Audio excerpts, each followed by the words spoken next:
Let's talk about the Lagos man who killed his fiancée and slept with her dead body for 6 days in the name of money rituals. This incident was said to have happened in an estate in Aja, Lagos. And the man, who has been identified as 28 years old Ifeanyi Njoku, was said to have moved into the apartment in December of 2021 with the now deceased lady, 24 years old Precious Okeke, who neighbors believed was his fiancée.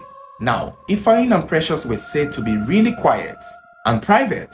It was said they never really associated with other tenants in the compound. And of course, it could be understood, seeing that they were the new couple or new tenants in the building. They also said the lady, Precious, was always mostly indoors. Ifeanyi was the one who mostly went out. A particular occupant did say that for a whole month, they wouldn't see Precious, that she was fond of being indoors, which was most likely why it could have been very difficult to tell that something was happening indoors. But that would have made it very easy for what her fiancé was planning to do to her.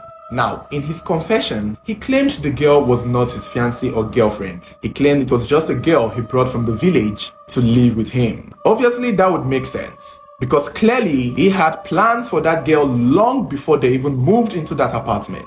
He had known what he wanted to use her for. He claimed that a native doctor told him to kill his girlfriend or any girl, sleep with the corpse for 6 days, and that is how he was going to amount wealth. Now, it's unclear when the native doctor told him to do so, but it's very possible that that instruction must have been given to him long before he moved into that apartment with that lady. Because he's not claiming the girl as his fiancée. He's not even saying it's his girlfriend. The police were the ones who figured out that they were together. Some sources even claimed that he lied that that girl was a prostitute. And that was in a bid to make the police not care so much about the dead girl, because he's aware that when sex workers are the victims, the police usually never cares. You can take Esther Isaac's case, for example. Now, reports also claimed that he really wanted to get away with it. He offered to pay 6 million naira to the police just so they could die the case. And you will not believe where that 6 million naira was actually coming from. Now, Ifeanyi most likely killed Precious on the 4th or 3rd of April, and after he did, it was said he dragged her body to the kitchen, where he laid it down stark naked in preparation for the next 6 days. Now, it is believed that after he had killed his girlfriend and had taken her to the kitchen, he started sleeping out. He began lodging hotels around the estate, but every night, he would come back to his house, straight to the kitchen, and do what he was instructed to do, which is lay with the corpse. He did it the first day, he did it the second day. By the third day, the body began decomposition, which he tried to cover up the smell with series of air freshener and Izal. At this time, he had 3 more days to go for the ritual to complete. He succeeded the 4th day as well as the 5th day, but by the 5th day, the smell of the body began oozing out of the house. So the house is in a duplex, so it's above, and people in the next compound began perceiving the odor. Even people in the compound were also perceiving the odor. Something bad was smelling, but they did not know where it was coming from. However, they knew it was coming from the compound.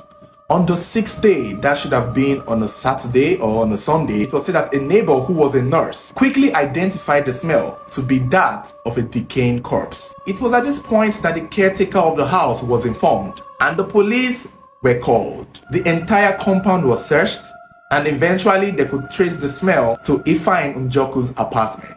Now, this happened on a Sunday, as I believe, or on a Saturday. So when the police got to the apartment, Ifeanyi wasn't there. They burst the door open only to discover the dead body of 24 years old Precious Okeke. The body was evacuated instantly, and the hunt for Ifeanyi Njoku began. But it didn't last long, because the next day, on the Monday, Ifeanyi was caught and arrested. He was first taken to a nearby police station just around the estate there. It was in that police station that he began asking the police there to end the case and keep it low in exchange for 6 million naira. Now, a source claimed that he was pretty much aggressive, which was why he made up the lie that the girl was just a random prostitute. You know, so the police wouldn't care. And it was also said that he bragged about his money landing. More like, my money don't land. And when you listen to that statement clearly, you can easily connect the dot that he had actually completed a cycle. The entire 6 days he was asked to sleep with the corpse was completed. So when he said he was going to pay the police 6 million naira so they could die the case, the money he was referring to was the money he got from these rituals. And I'm guessing maybe that was why the police didn't take it, because that was kind of what he insinuated. What else would it mean by his money don't land? Now, there was a 30-something years old man who was also involved, but his picture is not also in circulation. The role that man played was not exactly very direct. Let me explain. So you see, after he had completed the 6 days of sleeping with the corpse, he was done. That was all he needed to do. And in his usual fashion, he left the house and, went to the hotel he was lodging at outside. And some sources claim that he was grooving, drinking and having fun with, I don't know, whoever. But the thing now is, the body was still in the apartment and he needed to get rid of it. In fact, he already had his plans for how to get rid of her. Over the fence of the building was a very bushy land that was unoccupied. So clearly, from his kitchen to the other side of the fence, he had plans that he was going to throw the body over to the next compound. But he was going to need help. And according to sources, they had already dug a hole in the next compound in the bushy part, just awaiting the body. And I think that is how the 30-something years old man was involved. He had paid the man a certain amount of money to dig the grave in the next compound in the bushy land. And he had planned with the man that after he's done with the cycle of sleeping with the corpse, he will be the one from the balcony of his kitchen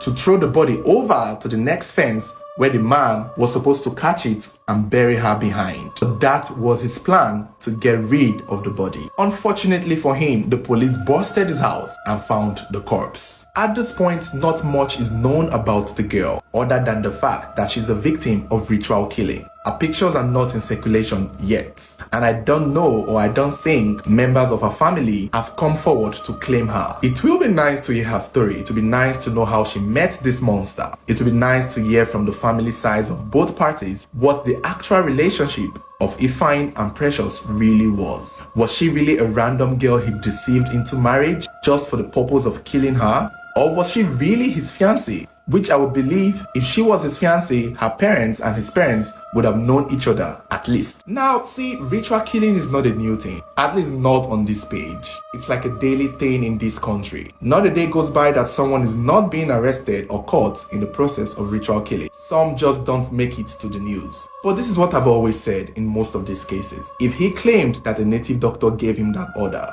then that native doctor needs to be found. Often at times when ritual killing cases are reported, there's always a native doctor behind it. There's always a babalawo behind it. There's always someone giving the orders to have it done. And 90% of the time, these witch doctors are not found and arrested. It's only the people who do the crime that are actually arrested. Meanwhile, the people giving the orders are not found, caught, or held responsible, which gives them more leverage to brainwash and convince other people to carry out more ritual killings. I'm sure the man who told him to kill his girlfriend and sleep with her body is still somewhere out there telling someone else to do the same thing. This ritual killing may not stop until we get to the root cause of it, which is these native doctors and babalawo brainwashing and convincing people that if they kill their loved one and sleep with their body or cut their head and do something with it, they will get some kind of money. I hope the police trace this man's claims to the source. They need to find that native doctor and arrest him too, because I feel he's just as guilty. And I'm sure if the police investigate deeply, they will find out that that native doctor may have been the one behind most of these popular ritual killings we've been talking about. If he is arrested and the native doctor who gave the order is still somewhere out there, breathing and wearing red clothes and doing incantations, then it's just a matter of time for someone's daughter to be the next victim. Another thing that was really weird is that they said he wasn't very remorseful, like he was even aggressive and entitled, which is troubling because God knows if this guy had succeeded in bribing his way out of this case, he would have done it again. I mean, what are the chances that this wasn't the first time he had done it? What are the chances? After all, he just moved to Ajah. I can't imagine what his previous life or his previous relationship was like. I will not be surprised if this isn't his first time.